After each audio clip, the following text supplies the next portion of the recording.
Pretty much every year, Weekly Shonen Jump holds a competition that pits rookie mangaka who have never been in the magazine against each other for the coveted Gold Future Cup. Throughout summer to autumn, a number of one-shots will be published in the magazine, and after they're voted on, one will be crowned the winner. You may have heard of this from Bakuman, where it was a plot point early on, or maybe from one of my previous videos. I often bring up the one-shots that I'd like to see get serialized, or the curse of the competition, which I made a whole video on. In short though, the Golden Future Cup is a manga competition for rookies, and the winner gets a guaranteed shot at serializing a manga of their choice in Weekly Shonen Jump. A pretty big and prestigious prize, though the vast majority of these series which have spawned from the competition never really do well, hence the Gold Future Cup curse. I won't talk about that too much though in this video since I already made a whole video on it, but currently we're still waiting for the last two winners of the previous two Gold Future Cups to appear with their new series, and we've just gotten a new batch of one-shots for the 2024 Gold Future Cup. This year is a bit different though, since every single one-shot has an English translation. This is thanks to Melons, Yellowtail, and the wonderful people over at Project Vinland. They translated 5 50+ page one-shots, and that's a pretty big deal and likely took a ton of time. And now it's allowed Jump fans like me to get a glimpse into something that we usually don't get to look at. Now and then maybe we'll get 1 or 2 translated one-shots, but having all 5 get translated before we even get the results of the competition now lets me and you in on the fun of reading them all and guessing which one will rise up and become this year's Gold Future Cup winner. Seriously though, if you're watching this and you help translate these one-shots, thank you so much for your work, and I encourage everyone else who is watching to read these one-shots for yourself, and I will leave a link to each one in the description. I will also be giving my full thoughts on each one of these individually, as well as giving my take on which one will likely be the winner at the end of the video, so stay tuned, and maybe read all the one-shots first and come back if you are wary of spoilers. And now with all the preamble and setup out of the way, let's head straight into this year's Gold Future Cup and look at our entrants.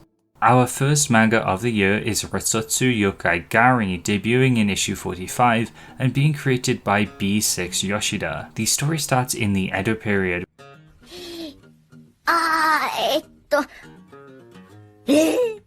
With our protagonist Kagero eating natto and surveying the local area, finding out that some local thugs have been possessed by a yokai. He scares them off and then dines and dashes, going on to save a little boy before being confronted by another child who helped run the food stand he just dined and dashed at. Here we learn that Kagero is part of the yokai hunting squadron of the Metropolitan Police Force, and does indeed hunt down yokai throughout the city with the help of one of his own, which lets him glide through the shadows.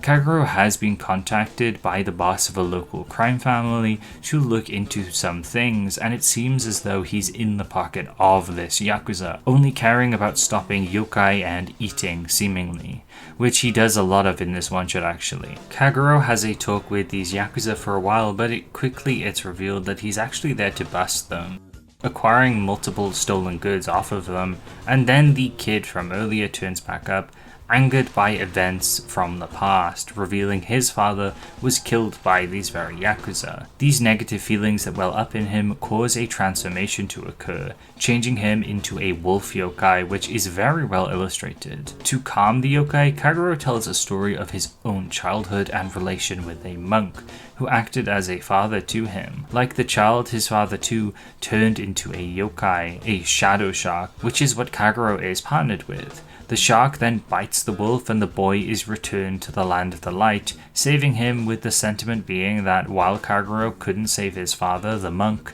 now with his help as a yokai he can save others instead. The pacing of this one-shot isn't great. It's jumbled with so many elements, events, and characters getting introduced so quickly, and the flashbacks make it feel even more disjointed, with it only really coming together at the end.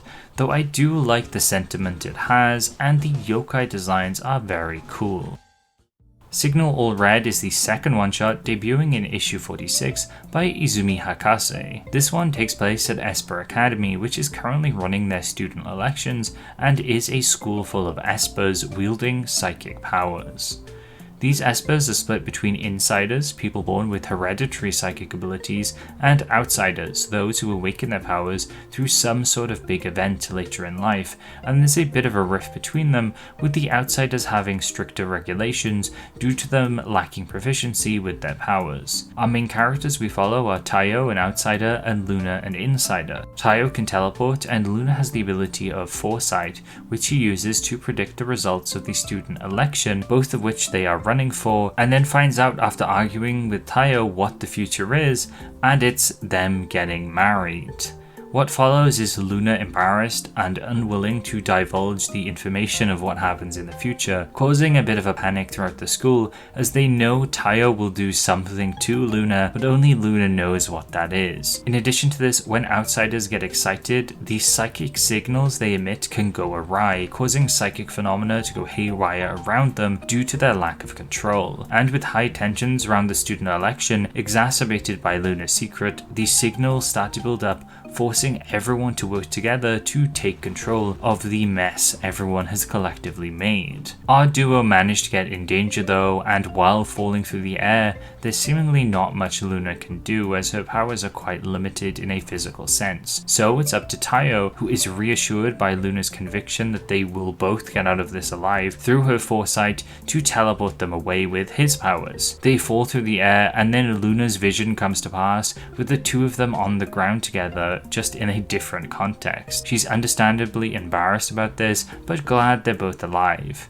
The two then argue again about who will be school president, and we end on election day just before the results are revealed. Signal All Red excels in executing a fairly simple romance plot that has depth through the world and setting it's built in its short runtime. It cleverly lays the pieces down to create something that isn't wholly unique, but adds a different spin onto its story that's fun and entertaining. It makes you eager to see how the two's relationship will turn out by the end of the one-shot. It's also a pretty wordy one-shot, but I found it flowed quite well, and the art made it very engaging, having a lot of great expressions mixed in with bigger climactic moments. I'm also a fan of its more sketchy art style, with its line work being rougher and more expressive.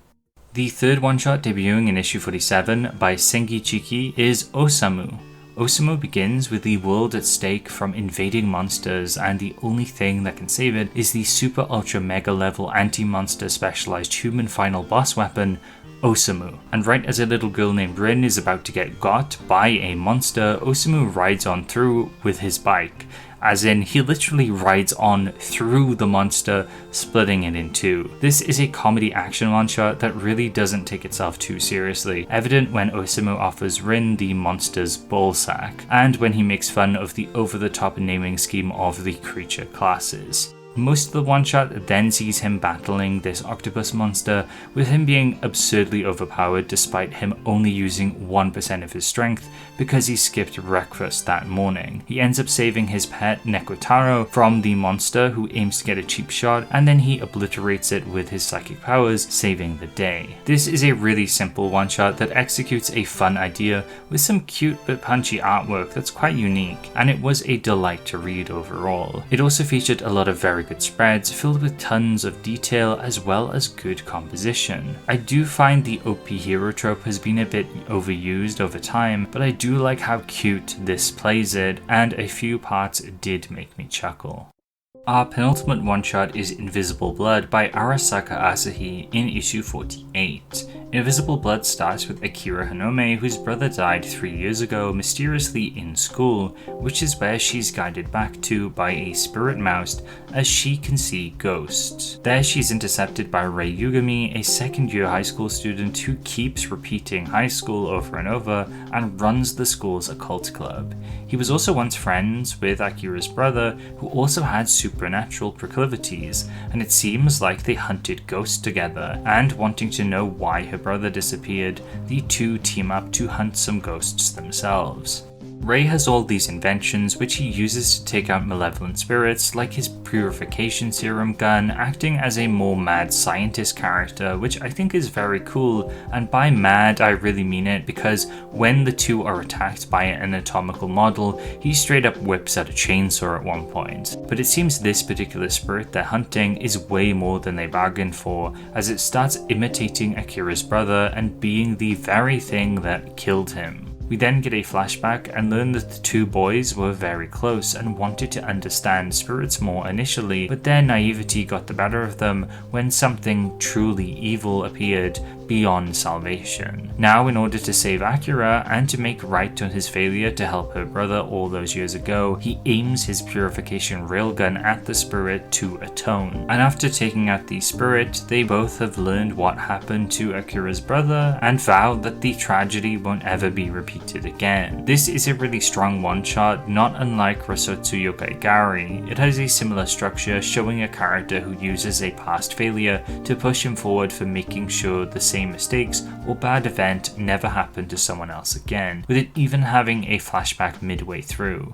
This is much cleaner with less characters overall though, and the individual characters stand out a lot more, and it has the strongest art out of any of these one-shots I think. It's full of detail and has a mix of great paneling, good composition and big flashy spreads, while also having this scratchy art style which I dig. Furthermore, it's more horror focused and we get some great spooky pages like the anatomical doll's appearance, and the use of contrast and the general balance of black to white is used here really well too. I do think its ending note is a tad weak, and it doesn't fully wrap up its idea of a lack of understanding of ghosts into its plot tightly enough for me, but it is satisfying to read overall. And finally, we reach our fifth one-shot, God of Resurrection Hanzaki, debuting in issue 49 by Kazuhiko Ukawa. This one starts by introducing Daichi Kodama, a part-time worker who works at his grandpa's antique shop. It barely gets any customers, and he was told by his grandpa to be careful selling anything from the back of the shop due to them being cursed objects, which is when one of those objects starts talking to him, offering him power. This is the wicked almightily Lord of Evil Hanzaki. This dark salamander god appears after one of the objects breaks open, although he looks more like a cute toy, which leaves Daikichi rather unimpressed. What is impressive though is Hanzaki's regeneration capabilities, and the fact that he can cough up a variety of items from his belly, which acts as a sort of pocket dimension effectively. So the first thing he brings out is a gun. A fake one anyway, since Hanzaki isn't a very capable character, which is where a lot of the comedy comes from. A desire to do evil, but he's so pathetic he doesn't really amount to much. And to contrast this, Daikichi is a very deadpan and tired character in a realistic way. The joke about Hanzaki's search history is a great example of how their personalities lead to some good jokes. It's hyper energy clashing with mild disinterest and confusion, rational brushing up against irrational, and it's just very fun to me. The core plot of the one-shot then revolves around Daikichi and his friend Baba, a seeming bully character who actually is more of an old friend, but Hanzaki wants them to fight together to further his own evil machinations. Baba is pretty fun and over the top, further contrasting well with Daikichi since he gets incredibly mad when a Photoshop of his head on a giraffe is sent to him by Hanzaki, but in his rage he then ends up falling off a bridge into the river below, and in an attempt to save him, Daikichi then asks to form a contract with the salamander god, shoving his hand down his throat, unleashing his awesome godly power to its fullest by merging together, which sees the two look like a person in a mascot costume. Together, they manage to save Baba from drowning and blast away a torrent of sediment that's heading towards them. My favorite part about this one-shot though is its tone, because it juggles what feels like a pretty zany gag manga with a lot of heart. The core of what's explored between Daikichi and Baba is very moving, with it being a story of loss of communication. I usually find one-shots have a fairly big or over-the-top message or goal which they like to convey, but God of Resurrection Hanzaki shows two children who drifted apart from each other because of a real tragic event, and them not reaching out to each other, which I think is very commonplace in the real world and is something that does happen. This element of realism adds a really nice emotional through line to the one-shot, and it acts as a more sobering and somber side to the wacky tone that is presented by Hanzaki, which makes it feel feel very whole overall. The artwork too is great, it's well panelled, the character designs and expressions stand out a ton to me and feel very unique. Even though I think Invisible Blood probably has the strongest art overall, this one actually has my favourite artwork, and I think the art helps nail its comedic and emotional moments really well. So now we've gone through each one-shot, I can now ask which one will win and get the chance to face the dreaded Gold Future Cup curse head on and serialize a series in Weekly Shonen Jump. I've looked through past winners and overall I don't think there's really a correlation between winners other than that the winners are generally pretty solid one-shots. Who could have guessed?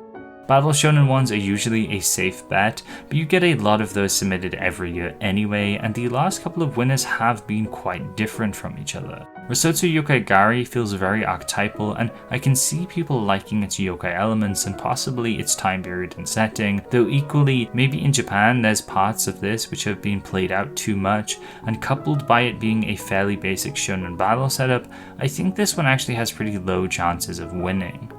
Signal All Red, as much as I like it, feels a bit too niche and maybe a bit too wordy to be the one most people will vote for, so I don't actually think it'll win either. OSAMU definitely has promise since it's simple and it stands out art-wise. I can see children favouring it the most, which could give it some sort of edge. Invisible Blood is definitely going to be the standout one of this batch from most people, I think, having some of the best art, some great spreads which will draw a lot of people in, and its general story and premise, which is familiar but not terribly tropey, which I think overall gives it good odds as well. Which then leads us to God of Resurrection Hanzaki. It has good art, it has mascot appeal, it has gags, and a bunch of heart too. I can see it doing well because of all of these elements, but knowing most Jump readers and generally what's popular within the magazine, I think Invisible Blood has the edge overall and will likely be the winner. In terms of what my personal favourite is, well, last is Yokai Gari. It has some interesting ideas but feels the least cooked out of the 5 and is fairly generic. Then OSAMU, as much as I love the art and laughed a few times, the concept is pretty simple and it didn't stimulate me as much as the other 3. Invisible Blood is then my third favourite. It's cool, well drawn, and I love the ghost angle, but the other 2 appeal to me more generally. Signal All Red is then my second favourite for its world building and romantic plotline. It was a blast to read and it felt very different from most of the one-shots we got this year, making God of Resurrection Hanzaki my favourite of this group. Its artwork and mix of gag elements and somber realism really drew me in and made for an incredibly solid one-shot which I'd love to see more of from this author. And also while we're here, let's also speak about the potential for each of these one-shots becoming a series, since that's what often happens with the Gold Future Cup, but it isn't mandatory, as sometimes winners can go on to serialize a different story entirely within Jump, but often you'll see one-shots like Phantom Seer win, and then Phantom Seer become a full-on series, as an example. Yokai Gari would probably have no trouble being serialized within the magazine with a few tweaks. It begins with a lot of pre-packaged shonen traits already establishing an organization, power system, and enemy type, as well as a goal for the main character that would translate well to an ongoing story. Whether that's enough to really succeed in Jump though is another question, and I think this would meet a swift end if it did debut in the magazine as it is. Signal All Red would be tougher to adapt to a more long-form story, I think.